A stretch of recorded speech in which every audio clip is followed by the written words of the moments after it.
How's it going, everybody? This is Ben from Ben Cats and Cur, and today we will be trying out some ASMR. Now, if you haven't heard what that is, just go look it up. I don't have the definition on me right now. Sorry, I came unprepared to explain that. But for those of you who know what it is, today I'm going to start off by trying to read a Steven Universe fanfiction.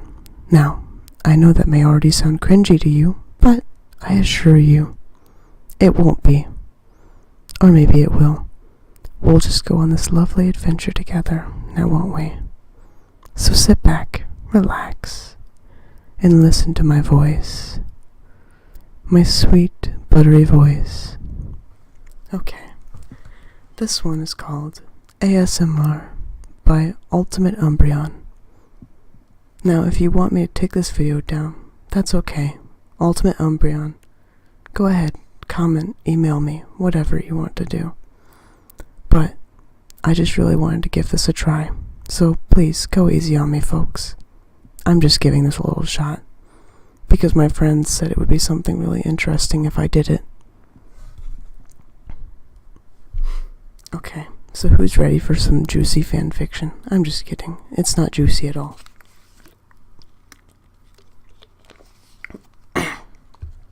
Alright, let's get started. I'll try not to clear my throat or anything, so I won't ruin the experience for you.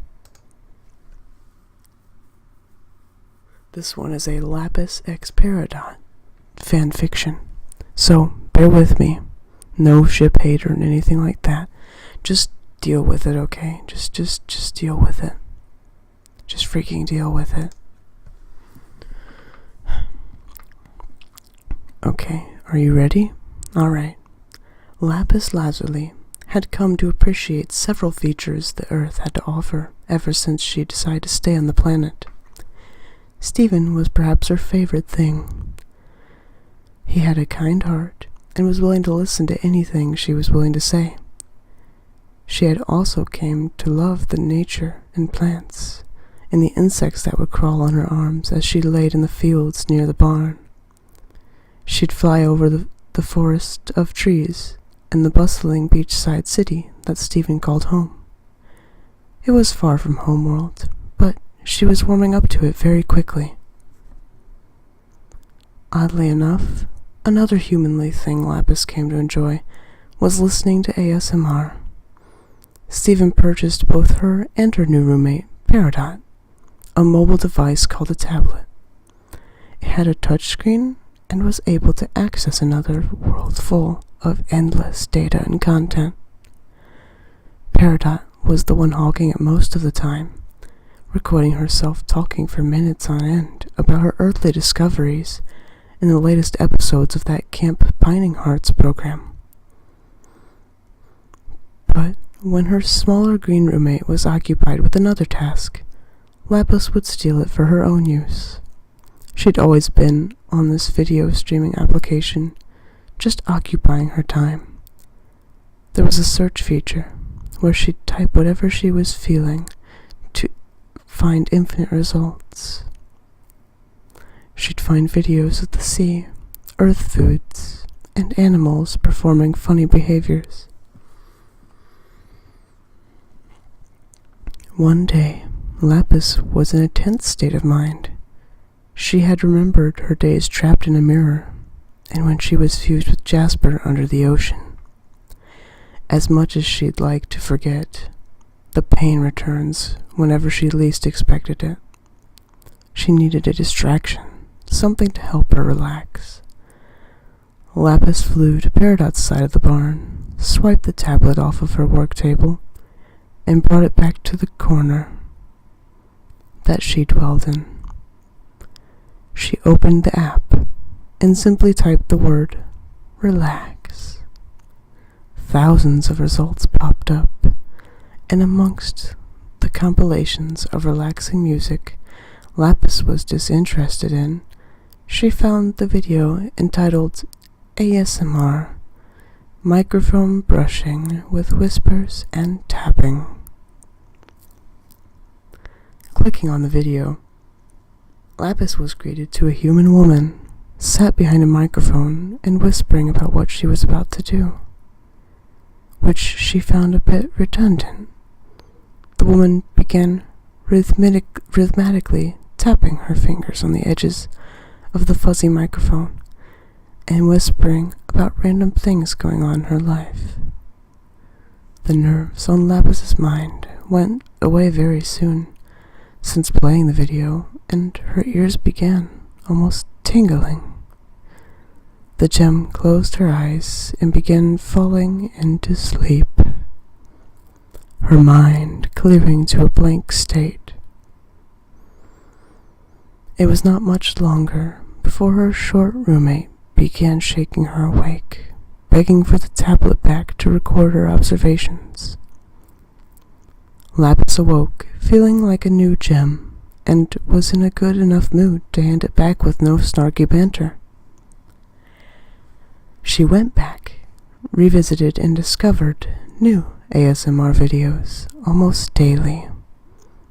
Even if she was already calm and relaxed, Lapis would lay down in a pile of hay in the barn and rest easy as the sounds of pops, taps, and whispers filled her ears. She narrowed down her favorite auditory triggers that certain ASMR users would use.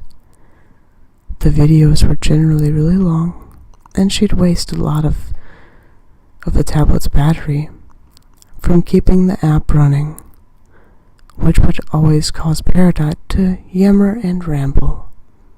Still, Lapis had found peace in these videos, and were definitely one of her favorite features of this planet.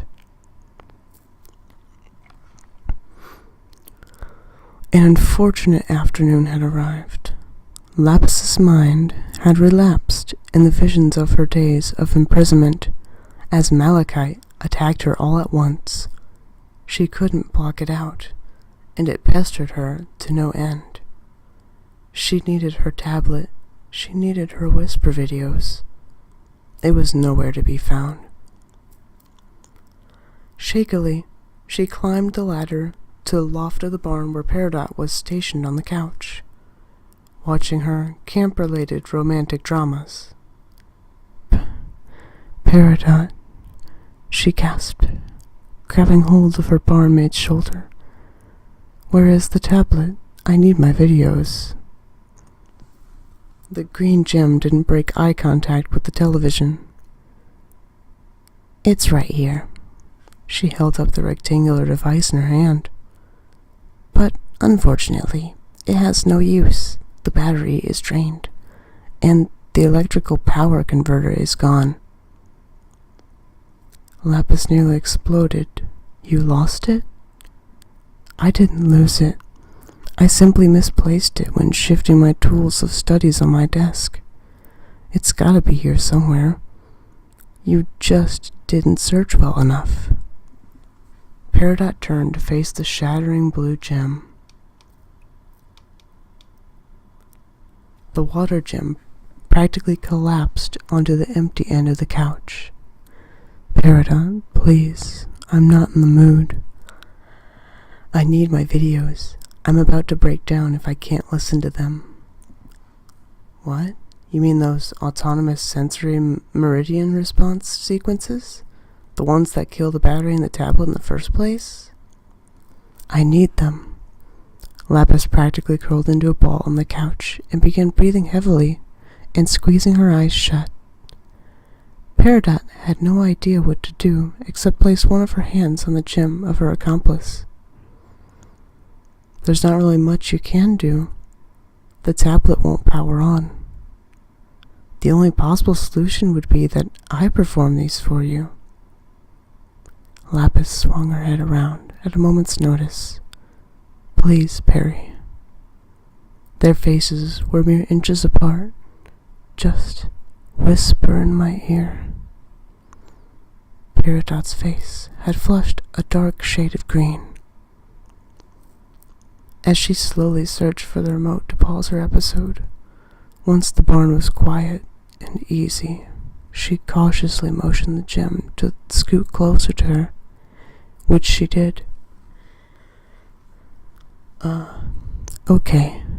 She carefully hushed her voice to a close of a whisper as she could accomplish. She moved her head so that her lips were next to Lapis's ear. So, what do you, want me to whisper about? Anything. Just anything to take my mind off of her. It took Peridot a second to realize that she was referring to her former escort. Lapis had readjusted herself to where she was almost in Peridot's lap, in between where the smaller gem's legs cling around her waist. She thought for a second. Well, I could describe what I see in this barn. That's good. Well, okay, Peridot's eyes scanned the barn and began her whispered analysis. First of all, the telecommunication cube is right in front of us, which I've been using to display my new program of study. Camp Pining Hearts. And, there's a pile of paint cans, of which I've been strapping to my gravity connectors in order to enhance my height. And Lapis, normally, would find her roommate's techno-babble to be irritating and absolutely unnecessary. However, the gem began to notice her mind was becoming fuzzier and fuzzier and less like the pounding she was experiencing a moment before. It seemed that Peridot's improvised ASMR was actually working, and she was calming down tremendously. She closed her eyes and whispered back to Peridot, while she was in the middle of rambling about the hole side of the barn. The hole in the side of the barn. Perry, could you, tap your finger against the outside of my ear? I know it's weird, but it's one of my favorite noises. Oh, the green gem stopped her speech and raised her hand up behind the ocean gem's outer ear. She began poking and prodding at it at a consistent rate. Lapis was finally at peace. Her mind was clear, free of any of her troublesome flashbacks. Peridot began whisper again while she tapped Lapis's ear. She described the latest events that occurred on Camp Pining Hearts and how Percy and Paulette's ever-growing relationship was completely sidetracking the plot and lessening the interactions he and Pierre could be having. As she always does, listening to the typical rants Peridot would deliver, Lapis's eyes were far too heavy to attempt opening. She gave in and began falling into the weight of sleep.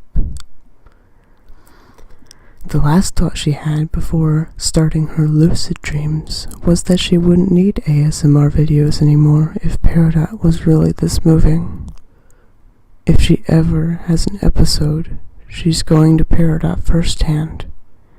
Hearing the whispers and clicks firsthand in real time is way better than through her crummy earbuds. Soon, Lapis was long gone in a sea of unconsciousness. Peridot didn't even notice until the bigger gem gently fell backwards and practically crushed her. Peridot was pinned down into the couch underneath her roommate, as she could feel her chest moving up and down with artificial breaths. Her face was covered in a dark green blush as her mind raced on what to do in the situation. Lazuli? She quietly inquired, not expecting a reaction. She was correct. Lapis, I have something to say to you. Well, I guess I'm not exactly saying it to you, since you won't hear me. But it's still you, and I need to confess something. Peridot surprised herself in how flustered she was becoming. Even when she knew that nobody could possibly hear her, she cleared her throat and looked up to what she could make out of the ceiling. Lapis lazuli, I know we may not have started out as allies. Quite the opposite. You are my informant and my prisoner, and I regret that. And I don't look back and approve of my previous actions anymore. I may not be on the same level as the crystal gems, but I'm much more pleased to be working with them than my previous mission for Homeworld. I'm trying to change, and I wish you could see that. In a way, I am confused, but I also understand you. You can have whatever opinion of me as you wish. Truth be told, Lazuli, I just want you to be okay. When you express contentment around Stephen and the flora of this planet, I want to feel content too. I guess you're the gem I respect the most, and I want you to feel better. Peridot stopped herself as she figured what she said was enough for nobody listening. To the best of her ability, she forced her head back forwards and pressed her lips momentarily to the back of Lapis' head, just as she had seen the humans do on her show. Her body was sent into a rush of emotions for those few seconds. She pulled away and let her head hit the couch. There was not much for a gem to do in her physical situation, but to close her eyes and experience the dream sequence her roommate was experiencing lying on top of her. The end. I hope you enjoyed this video. That was the end of the story. I'm sorry if it was a bit long, around 18 minutes to be exact. But if this is something you think you enjoy, then I will do it more often. If you don't enjoy it, then I will do it less often. Maybe even stop doing it entirely, depending on my interests and the interests of this community. I love each and every one of you, oh so very much. So, get some rest, relax yourself, play this video again if you'd like, or listen to another one of my ASMR videos, if I make more. Well, that's going to be this episode of BCCK ASMR. If you like this video, like, comment, subscribe, or favorite, or whatever you feel is necessary, and I will see all of you lovely beings of the universe in the next thing that I upload. Mwah. Kisses, love. Goodbye.